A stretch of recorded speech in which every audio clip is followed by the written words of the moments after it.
నమస్తే అన్న, అందరికీ నమస్కారం. కువైట్లో ప్రవాసుల వీసాల బదిలీలు మనం చూసుకుంటే మే 1 నుంచి కొత్త రూల్ అమల్లోకి రానుందన్నమాట. వివరాల్లోకి వెళితే కువైట్ ఉప ప్రధానమంత్రి మరియు మినిస్ట్రీ ఆఫ్ ఇంటీరియర్ మంత్రి అయిన public authority for manpower డైరెక్టర్ల బోర్డు చైర్మన్ అయిన షేక్ ఫహద్ ఆల్ యూసఫ్ గారు జారీ చేసిన నిర్ణయం 2/2026 అమలుకు కేవలం కొన్ని రోజులు మాత్రమే మిగిలి ఉన్నాయి.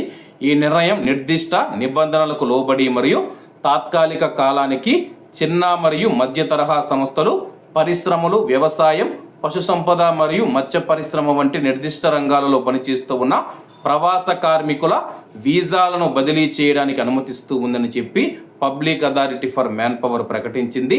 మే 1వ తేదీ నుంచి ప్రారంభం కానున్న ఈ ప్రక్రియ జూన్ నెలాఖరు వరకు 2 నెలల పాటు అమల్లోకి రానుందని చెప్పేసి ఈ నిర్ణయం ఏ బదిలీకైనా యజమాని ఆమోదం తప్పనిసరి అనే నిబంధనను కొనసాగిస్తూనే యజమానులు మరియు కార్మికుల ప్రయోజనాలను సమతుల్యం చేయాలనే ప్రభుత్వ నిబద్ధతను ప్రతిబింబిస్తూ ఉందని చెప్పేసి రబల్ ఆల్ హుసైమి గారు ధృవీకరించారు. ఈ నిర్ణయం తాత్కాలికమైనది మరియు అసలు యజమాని అనుమతి పొందాల్సి ఉంటుంది కాబట్టి ఈ నిర్ణయం అమలుకు సంబంధించి కార్మిక ఫిర్యాదులను, ముఖ్యంగా అనుమతించబడిన రంగాల వెలుపల బదిలీలకు సంబంధించి వాటిని public authority for manpower స్వీకరించదని చెప్పేసి ఆల్ హుసైమి గారు తెలిపారు.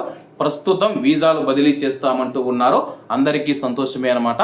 యజమాని అనుమతి తప్పనిసరి చేయడం పట్ల ప్రవాసులు ఆగ్రహం వ్యక్తం చేస్తూ ఉన్నారన్నమాట. ఆ యొక్క యజమాని చేస్తే చేయొచ్చు, లేకపోతే చేయకపోవచ్చు. ఒకవేళ అనుమతి ఇచ్చినా సరే కానీ దానికి డబ్బు డిమాండ్ చేసే అవకాశం ఉందన్నమాట. ప్రస్తుతం యజమాని అనుమతి తప్పనిసరి అంటే కానీ ఇక్కడ కూడా కఫీల్ వ్యవస్థను అమలు చేస్తూ ఉన్నారని చెప్పి కువైట్లో ఉన్న కొంతమంది తమ యొక్క అభిప్రాయాలను వ్యక్తం చేస్తూ ఉన్నారు.